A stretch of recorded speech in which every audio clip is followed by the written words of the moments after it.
नमो नारायण नारायणं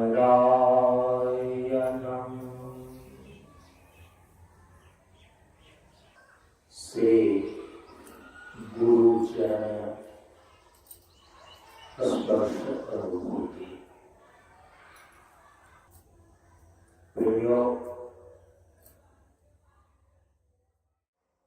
हमारे यहाँ पर धर्म के मूल में जो दो चीजें हैं, व्यवहार और दर्शन, यही धर्म के मूल में दो चीजें हैं। और जितने भी प्रकार के धर्म और संप्रदाय हैं, इन्हीं दो चीजों को अपने स्तर से बताने के लिए उनका जो गाइडलाइन है, उनका जो लिखित एविडेंस है, उनका वो प्रमाणिक ग्रंथ है। उसी के आधार पर उनका व्यवहार और दर्शन निश्चित होता है। तो हमारा जो यह सनातन हिंदू धर्म है, इसका जो प्रमाणिक ग्रंथ है, सनातन हिंदू धर्म का संपूर्ण जीवन व्यवहार और संपूर्ण दर्शन जिसके द्वारा निश्चित और निर्धारित होता है, इसका प्रमाणिक ग्रंथ वेद है। सनातन धर्मावलंबियों का संपूर्ण जीवन व्यवहार और सभी प्रकार के दर्शन वेद प्रमाण के आधार पर निर्धारित होते हैं।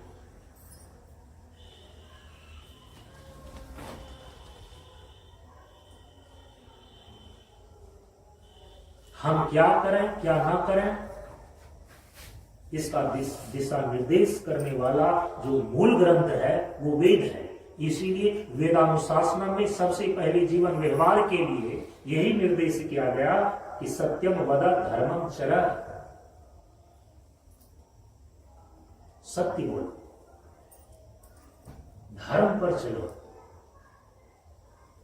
देव पितृभ्याम कार्यम न प्रमदितव्यम, देव और पितृ के कार्य में कभी प्रमाद और आलस्य मत करो। मातृदेवो भव, पितृदेवो भव, आचार्य देवो भव, अतिथि देवो भव, ये वेदानुशासन में लिखा हुआ है।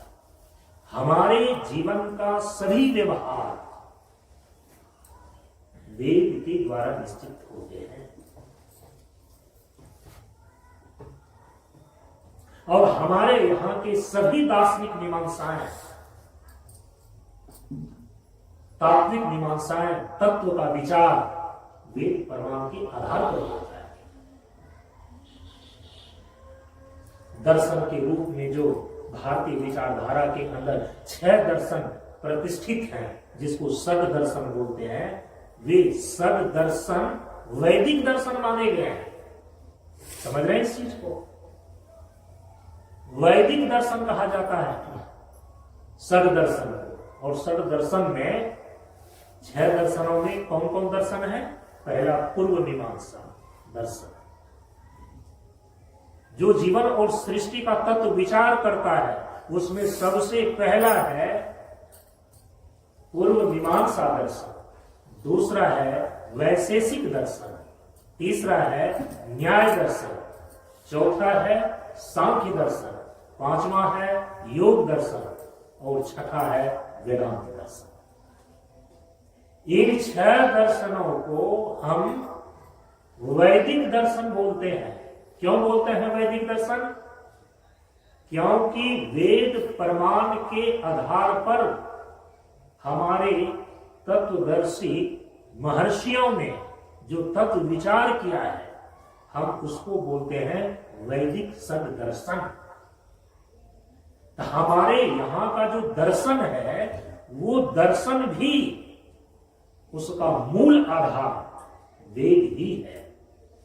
और वेद प्रमाण के आधार पर जिस दर्शन का प्रणयन हुआ, जो तत्व विचार किया तत्वदर्शी महापुरुषों के द्वारा, तो उसकी संज्ञा पर गई वैदिक दर्शन, सद वैदिक दर्शन। इसी को हिंदू दर्शन भी बोलते हैं। पूर्व मीमांसा दर्शन के प्रणेता है महर्षि जैमिनी, जो भगवान वेदव्यास के शिष्य हैं। धर्म के तत्वों का, कर्म के तत्वों का विशद विचार किया है कर्म मीमांसा दर्शन के अंदर महर्षि जैमिनी ने। तो सर्व वैदिक दर्शनों में जो सबसे पहला दर्शन पूर्व मीमांसा दर्शन है, जिसको कर्म मीमांसा या धर्म मीमांसा भी बोलते हैं, इनके प्रणेता है महर्षि जैमिनी। जो दूसरा दर्शन है वैशेषिक दर्शन, जिस वैशेषिक दर्शन में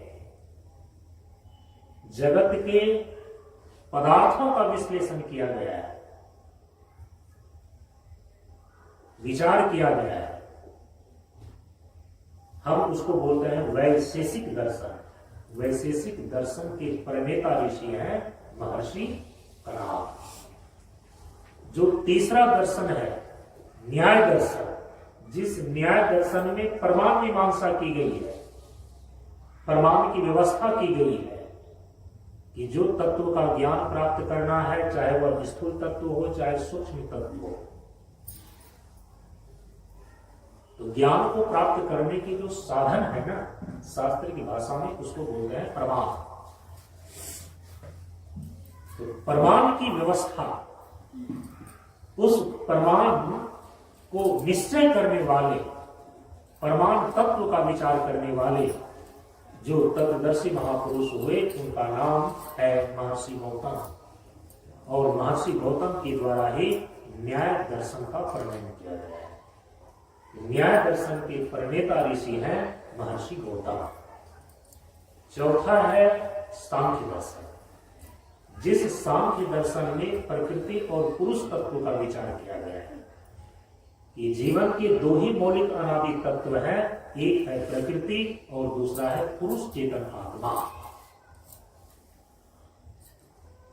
संसार के और जीवन के सभी स्थूल सूक्ष्म तत्व इन्हीं दो मौलिक अनादि तत्व की परंपरा से ही निर्मित है, उद्भूत है। तो प्रकृति और पुरुष तत्व का विचार किया, इस तत्व विचार को बोलते हैं सांख्य दर्शन। और इस सांख्य दर्शन की प्रणेता ऋषि हैं महर्षि कपिल। पांचवा दर्शन है योग दर्शन। योग दर्शन में प्रकृति से विविक्त होकर इस शरीर के भीतर जो चेतन आत्मा है, यह अपने स्वस्वरूप में किस प्रकार से प्रतिष्ठित हो सकेगा, अवस्थिति लाभ कर सकेगा, आत्म साक्षात्कार करने की वैज्ञानिक विधियों को महर्षि पतंजलि ने प्रतिपादित किया है योग दर्शन। योग दर्शन के प्रणेता ऋषि हैं महर्षि पतंजलि। और अंतिम में जो छठा दर्शन है वो है वेदांत दर्शन। और वेदांत दर्शन में जो जीवन और सृष्टि का परम तत्व ब्रह्म है, उस ब्रह्म का निरूपण किया गया है। ब्रह्म साक्षात्कार और ब्रह्म ज्ञान को प्राप्त करने की उसमें विधियां बतलाई गई है। ब्रह्म ज्ञान को प्राप्त कर लेने के बाद जीवन में जो जीवन के परम पुरुषार्थ मोक्ष की सिद्धि होती है, तो वह मोक्ष और मुक्ति का स्वरूप क्या है?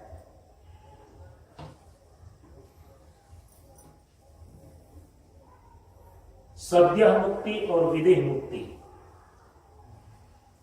और फिर सालोक्य,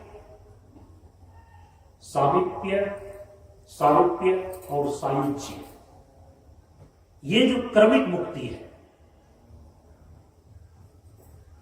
ये चार प्रकार की क्रमिक मुक्ति हो गई। इन सभी चीजों का वर्णन वेदांत दर्शन में किया गया है। इस वेदांत दर्शन के प्रणेता ऋषि हैं महर्षि बादरायण, जिसको भगवान वेदव्यास बोलते हैं। इन 6 तत्वदर्शी महापुरुषों ने वेद प्रमाण के आधार पर ही तत्व विचार किया है, जिसको सर्व वैदिक दर्शन बोलते हैं। तो हमारे सनातन धर्म की परंपरा में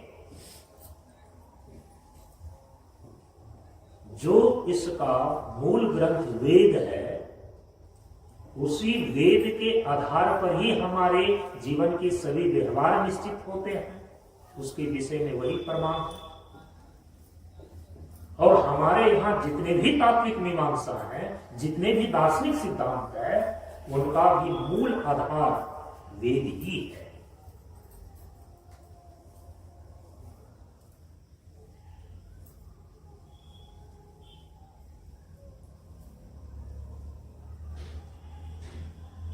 तो व्यवहार और दर्शन, इन दोनों का मूल आधार वेद है। तो सनातन धर्म का प्रामाणिक ग्रंथ वेद, और चूंकि मूल ग्रंथ वेद ही है, सनातन धर्म के जितने भी अन्य ग्रंथ हैं, स्मृति है, पुराण है, इतिहास है, ये सभी सनातन धर्म की परंपरा के ग्रंथ हैं।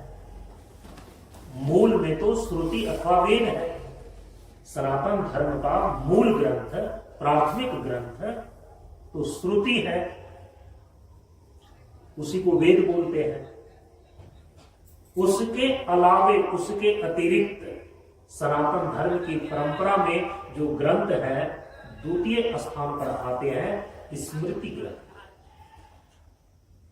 जैसे मनुस्मृति है, याज्ञवल्क्य की स्मृति है,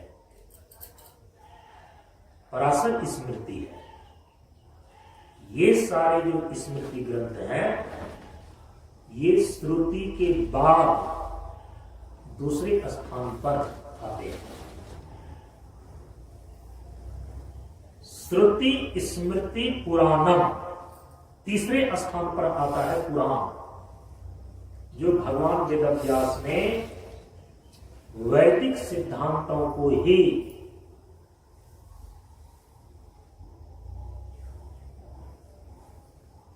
कथात्मक और प्रतीकात्मक शैली में प्रतिपादित किया है, जिसको हम बोलते हैं पुराण।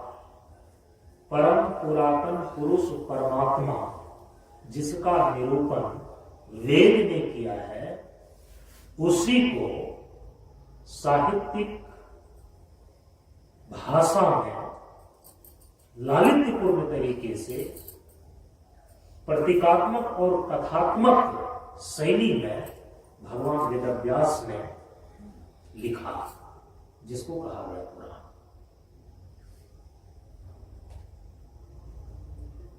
और पुराण कितने हैं? 18। और उन 18 पुराणों में 2 प्रमुख पुराण हैं, श्रीमद् भागवत महापुराण और श्रीमद् देवी भागवत महापुराण। एक में शक्तिमान भगवान उनकी लीलाओं का, उनके स्वरूपों का विस्तार से सभी प्रकार के पुराणों का सार सर्वस्व के रूप में प्रतिपादित किया, लिखा, जिसको श्रीमद् भागवत महापुराण बोलते हैं। भागवत का मतलब ये होता है भगवान के विषय में और भगवान के भक्त के विषय में जो कहा गया है, उसको बोलते हैं भागवत। श्रीमद् भागवत महापुराण, महापुराण इसीलिए कि सभी पुराणों का वह सार सर्वस्व है, श्रीमद् भागवत महापुराण। और दूसरा जो है वह भगवती तत्व को लेकर, शक्ति तत्व को लेकर के है। तो शक्ति के रूप में जो भगवती है, उनकी लीलाओं का, उनके स्वरूपों का, अन्य सभी पुराणों का सार सर्वस्व के रूप में जो प्रतिपादन किया भगवान वेदव्यास ने, उसी महापुराण का नाम पड़ा श्रीमद् देवी भागवत महापुराण। तो 2 महापुराण हो गए, श्रीमद् भागवत महापुराण और दूसरा श्रीमद् देवी भागवत महापुराण। तो संक्षेप में इसीलिए बोल देते हैं कई बार भागवत महापुराण और देवी भागवत महापुराण, ऐसा। तो देवी भागवत महापुराण के अंदर ही आदि शक्ति भगवती जगदम्बा के स्वरूपों का और लीलाओं का विस्तार से वर्णन किया है भगवान वेदव्यास ने। तो 18 पुराणों में ये दो महापुराण हुए, श्रीमद् देवी भागवत महापुराण और श्रीमद् भागवत महापुराण। एक में शक्तिमान भगवान और भगवान के भक्तों का, भगवान के स्वरूप और लीलाओं का वर्णन है, और दूसरे श्रीमद् देवी भागवत महापुराण में जो शक्ति स्वरूपा भगवती हैं उनकी लीलाओं का और उनके स्वरूपों का वर्णन है। लेकिन ये पुराण जो ग्रंथ है ये तीसरे नंबर पर आता है। सनातन धर्म की परंपरा में जितने ग्रंथ हैं उन ग्रंथों में जो कैटेगरी है, श्रेणी है, ये तीसरी कोटि का ग्रंथ है, तीसरी श्रेणी का ये ग्रंथ है पुराण ग्रंथ। तो प्रथम कोटि में प्रथम नंबर पर श्रुति अथवा वेद हुआ, दूसरे नंबर पर स्मृति ग्रंथ हुआ और तीसरे नंबर पर पुराण का स्थान आता है। और पुराण के बाद जो चौथे नंबर पर चतुर्थ कोटि का ग्रंथ है वो है इतिहास। और सनातन धर्म की परंपरा में इतिहास कोटि के अंदर दो ग्रंथ मुख्य रूप में गिने जाते हैं। कौन कौन? एक है रामायण और दूसरा है महाभारत। आदि कवि वाल्मीकि जी के द्वारा संस्कृत में जो लिखा गया है रामायण, जिसके आधार पर गोस्वामी तुलसीदास जी महाराज ने श्री रामचरितमानस की रचना की, जो कि अवधी भाषा में है, ग्रामीण भाषा में है, श्री रामचरितमानस। लेकिन जो मूल रामायण है वो संस्कृत में लिखा हुआ है आदि कवि वाल्मीकि जी के द्वारा। और वही वाल्मीकि जी जो कि भगवान श्री राम के समय में विद्यमान थे, जिनके आश्रम में माता सीता ने लवकुश को जन्म दिया, तो उस वाल्मीकि जी ने आंखों देखी हाल वाल्मीकि रामायण में वर्णित किया है। इसीलिए सनातन धर्म के ग्रंथों की परंपरा में जो इतिहास कोटि का ग्रंथ है उसमें सबसे पहला है रामायण, वाल्मीकि रामायण। और जो इतिहास कोटि का दूसरा ग्रंथ है वो है महाभारत। महाभारत में 1,00,000 श्लोक हैं।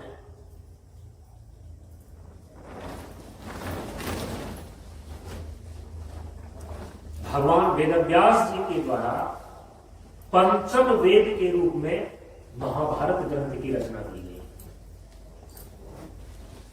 पंचम वेद माना जाता है क्योंकि भगवान वेदव्यास ने जब वेद के पठन पाठन की सुविधा के लिए विभाग किया,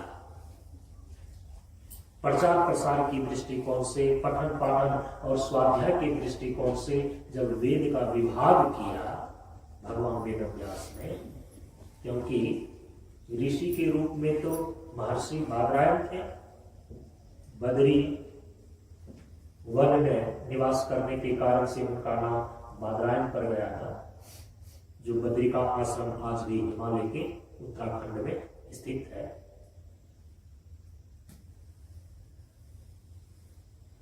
ब्रह्मर्षि पराशर ऋषि के पुत्र माने जाते हैं वेदव्यास जी, महर्षि बादरायण। एक विशेष परिस्थिति में व्यास जी का जन्म हुआ था। ब्रह्मर्षि पराशर ऋषि से योग बल से उन्होंने, बद्री का अर्थ होता है बादल,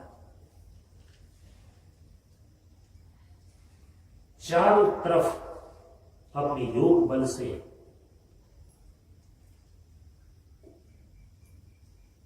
घनघोर घटा बादल का निर्माण करके सूर्य को छिपा करके रात्रि के समान कर दिए थे। और भगवान वेदव्यास का जन्म ऐसी परिस्थिति में एक द्वीप पर होता है, चारों तरफ पानी से घिरा हुआ हो और बीच में जो एक टापू सूखा स्थान हो, उसको बोलते हैं द्वीप। तो भगवान वेदव्यास महर्षि बादरायण का एक नाम इसलिए कृष्ण द्वैपायन भी है। कृष्ण का मतलब होता है काला, अंधेरा, तो रात्रि के समान कर दिया योग बल से पराशर ऋषि ने। और द्वीप पर उनका जन्म हुआ तो कृष्ण द्वैपायन नाम हो गया।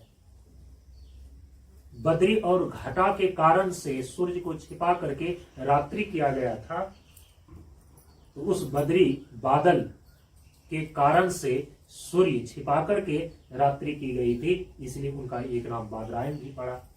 बद्री वन में निवास करने के कारण से बादरायण कहा गया। बादरायण का अर्थ होता है बद्री जुर अयन। बद्री माने बादल या बद्री माने बद्री नामक वन, अयन माने घर।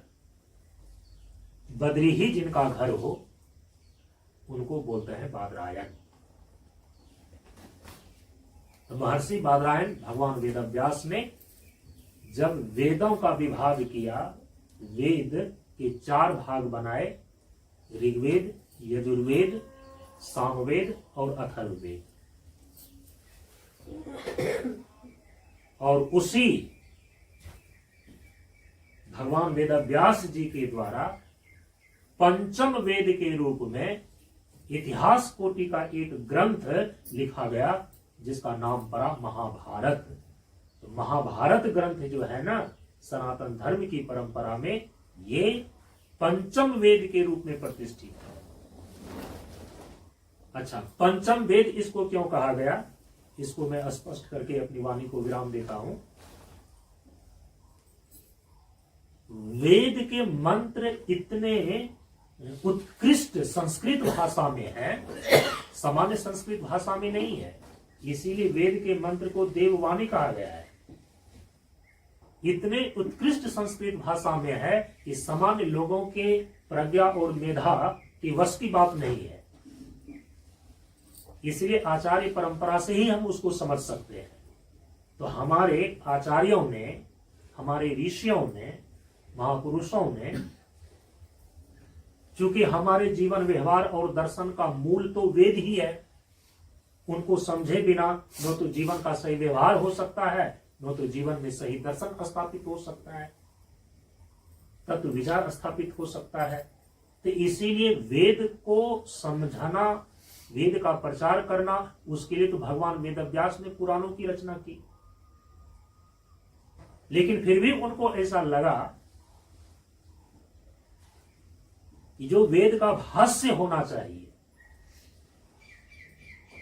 वेद के मंत्रों को विस्तार से बताने के लिए, प्रकाशित करने के लिए, और वेद के मंत्र जीवन के जिस व्यवहार और दर्शन को वो बतला रहा है, उसको प्रकट करने के लिए भाष्य लिखा जाता है। तो समझिए कि चारों वेदों का भाष्य रूप पंचम वेद महाभारत है, ऐसा समझना चाहिए। तो चूंकि उसमें इतिहास के रूप में जो कौरव और पांडव, इन दोनों का विस्तार से उसमें कथा है, उस कथा के माध्यम से भी वेद के जो प्रमुख 2 वेदार्थ हैं, धर्म और ब्रह्म, इसी धर्म और ब्रह्म 2 वैदिक तत्वों को ही कौरव और पांडव की कथा के माध्यम से महाभारत के अंदर भगवान वेदव्यास ने प्रतिपादित करने की, उसमें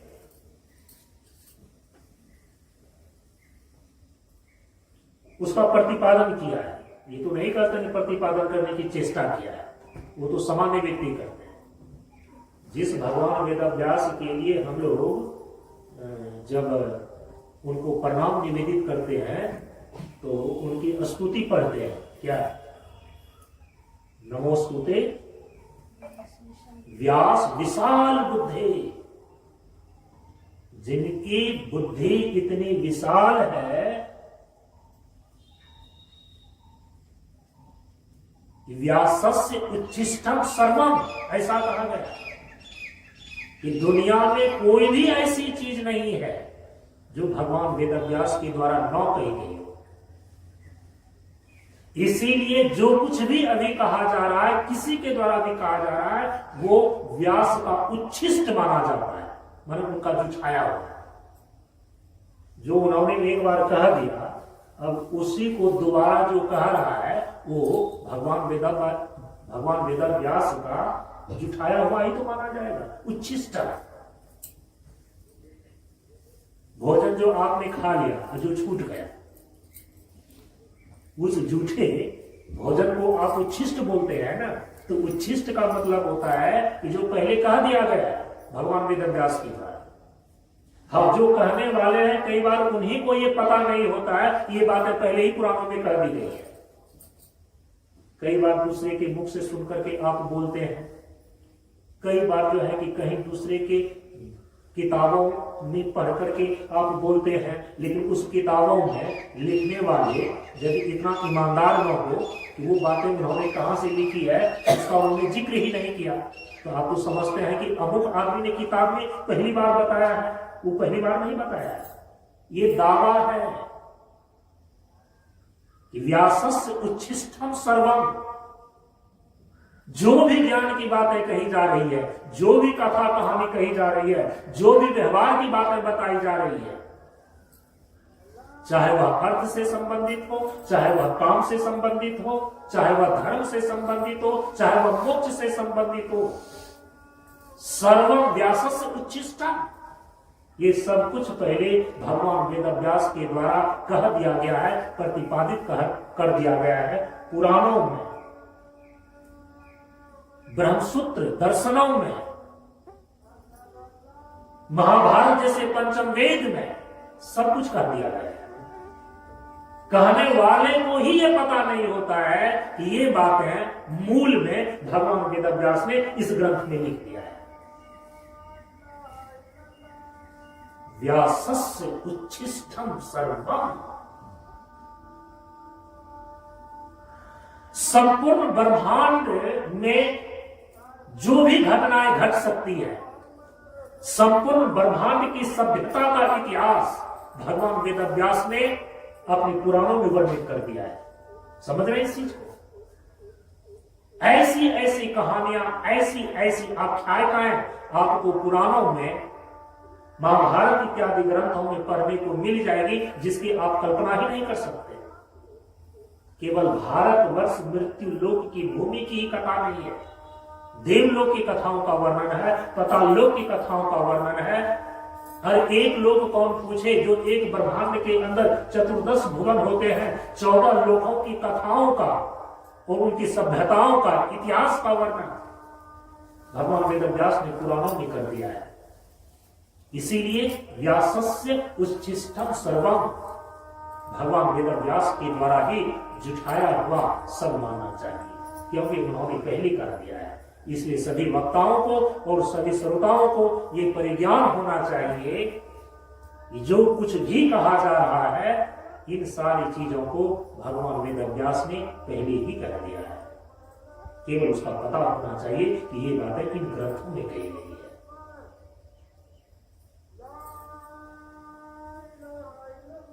विशाल बुद्धि, व्यासस्य विशाल बुद्धि, इसीलिए कहा कि उनकी बुद्धि विशाल थी।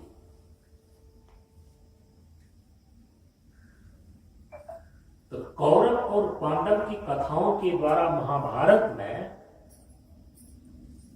वेद के 2 मौलिक तत्वों को, धर्म और ब्रह्म को ही निरूपित किया है कथा के माध्यम से, ऐसा समझना चाहिए। तो उन्होंने प्रतिपादित किया, प्रतिपादित करने की चेष्टा की उन्होंने, ऐसा नहीं कर सकते, उन्होंने प्रतिपादित किया है। उसके बाद जो अन्य वक्ता है ना, वो प्रतिपादित करने की चेष्टा करते हैं, कोशिश करते हैं, प्रयास करते हैं। हम सभी लोग प्रयास ही कर रहे हैं।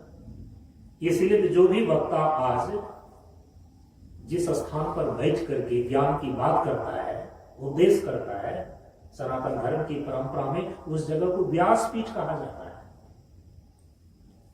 क्यों व्यासपीठ कहा जाता है? अरे कोई कुछ भी बोले, अपना जगह है, अपना मंच है, अपना संस्थान है, वो अपनी जगह बोल रहा है, उस जगह को व्यासपीठ हम क्यों बोलेंगे? इसीलिए व्यासपीठ बोला जाता है क्योंकि भगवान वेदव्यास ने ही पहले सब कुछ कह दिया है। वो वक्ता तो अपनी जगह, चाहे सार्वजनिक जगह, जहां भी हो, बैठ करके केवल उन्हीं चीजों को वो दोहरा रहा है, वो दूसरे को बता रहा है। व्यासस्य उच्छिष्टम सर्वम, सारी बातें तो पहले भगवान वेदव्यास ने बता ही दिया है। लेकिन ये ज्ञान की परंपरा है कि गुरु और शिष्य, वक्ता और श्रोता के बीच वो ज्ञान की परंपराएं चलती है, वो अक्षुण्ण बनी रहती है। इसीलिए वक्ता जहां से बोलते हैं, उपदेश करते हैं, प्रवचन करते हैं, हम उस जगह को व्यासपीठ बोलते हैं। भगवान वेदव्यास के बाद सभी वक्ताएं उनके द्वारा कही गई बातों को केवल बताने का प्रयास कर रहा है, कोशिश कर रहा है, चेष्टा कर रहा है।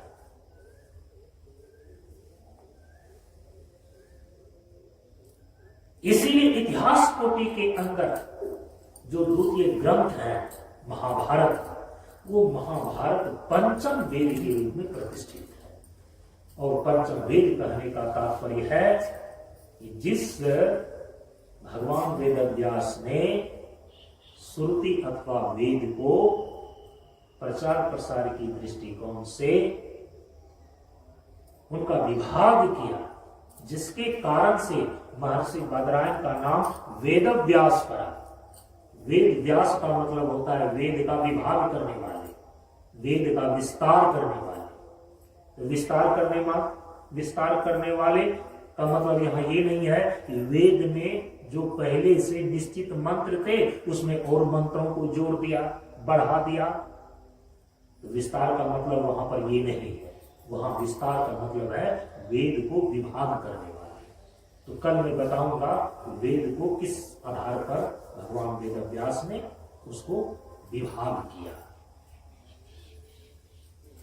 तो विभाग करने के कारण से वेदव्यास कहा गया, महर्षि बादरायण। तो जिन्होंने वेद का विभाग किया, उन्होंने ही संपूर्ण वेदों का भाष्य रूप इतिहास कोटि का एक ग्रंथ महाभारत की रचना करके उसका नाम उन्होंने दे दिया पंचम वेद। महाभारत भी कोई सामान्य ग्रंथ नहीं है। महाभारत के अंदर ही जो 25वां भीष्म पर्व है, मध्य महाभारत ग्रंथ के मध्य में जो भीष्म पर्व है, उसी भीष्म पर्व के अंदर श्रीमद् भगवद गीता है, जो भगवान श्री कृष्ण के द्वारा अर्जुन को उपदेश दिया गया है। भगवान आदि शंकराचार्य जी ने महाभारत के उस बीच वाले खंड को, जहां भगवान श्री कृष्ण और अर्जुन का संवाद गीता के रूप में हुआ है, उस गीता ग्रंथ पर भाष्य लिख करके आज एक स्वतंत्र ग्रंथ के रूप में वह प्रतिष्ठित हो गया है। जो श्रीमद् भगवद गीता ग्रंथ अभी आप देख रहे हैं, वो गीता जो है कहां है? महाभारत के अंदर है। तो पूरा महाभारत पढ़ने का तो व्यक्ति को समय नहीं मिलता है, लेकिन आज पूरे विश्व को आलोकित करने वाला, ज्ञान से आलोकित करने वाला, जीवन के व्यवहार और दर्शन प्रदान करने वाला यदि एक ग्रंथ को चुनना पड़ जाए तो व्यक्ति श्रीमद् भगवद गीता को चुनेगा। पूरे विश्व को मार्गदर्शन करने के लिए श्रीमद् भगवद गीता यह एक ग्रंथ ही काफी है, क्योंकि संपूर्ण वेदों का निचोड़ लिखा गया है श्रीमद् भगवद गीता में। भगवान श्री कृष्ण ने अपनी वाणी में गीता का उपदेश करते हुए संपूर्ण वेदों को निचोड़ करके रख दिया है अर्जुन के सामने, क्योंकि भगवान वेदव्यास ने ही कह दिया है कि महाभारत पंचम वेद के रूप में। और वही पंचम वेद का जो सार सर्वस्व है, वो सार सर्वस्व है श्री गीता जी, जिसमें जीवन के व्यवहार और दर्शन दोनों को ही इतने सुव्यवस्थित रूप से प्रतिष्ठित किया गया है कि पूरे विश्व की अकेली मार्ग निर्देशिका गीता जी को बनने का सामर्थ्य प्राप्त है। ये हुआ चतुर्थ कोटि का दर्शन, चतुर्थ कोटि का ग्रंथ, जिसको हम बोलते हैं इतिहास। तो सनातन धर्म की परंपरा के ग्रंथों में सबसे पहले स्थान पर आता है स्मृति ग्रंथ, श्रुति ग्रंथ, जिसको वेद बोलते हैं। दूसरे स्थान पर आता है स्मृति ग्रंथ, तीसरे स्थान पर आता है पुराण ग्रंथ, और चौथे स्थान पर आता है इतिहास ग्रंथ। इन्हीं चारों ग्रंथों के प्रमाण के आधार पर हमारे तत्वदर्शी महापुरुषों ने जो तत्व विचार किया है, हम उसको बोलते हैं दर्शन शास्त्र। जो 6 दर्शन शास्त्र आपको बतलाए गए वेद प्रमाण के आधार पर, केवल वेद प्रमाण ही नहीं, बल्कि सनातन धर्म के जो ये चतुष्कोटि के ग्रंथ हैं, श्रुति, स्मृति, पुराण और इतिहास,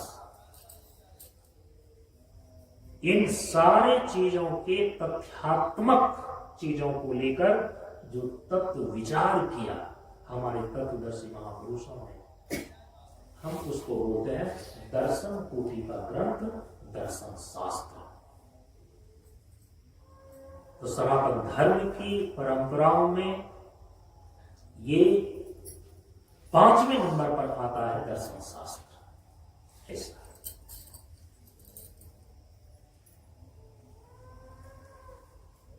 तो सभी प्रकार के दार्शनिक तथ्यों का निरूपण मूलतः वेद में जहां पर किया गया है, वेद के उसी भाग को हम बोलते हैं उपनिषद। कल थोड़ी सी और उपनिषद पर चर्चाएं करनी है, वेद के विभाग को देखने। आज अपनी वाणी को यहीं पर विराम देते हैं। परम पूज्य गुरुदेव के श्री चरणों में नमन करते हुए आप सबों को विश्वास नमस्कार। ओम पूर्णमदः पूर्णमिदं पूर्णात् पूर्णमुदच्यते पूर्णस्य पूर्णमादाय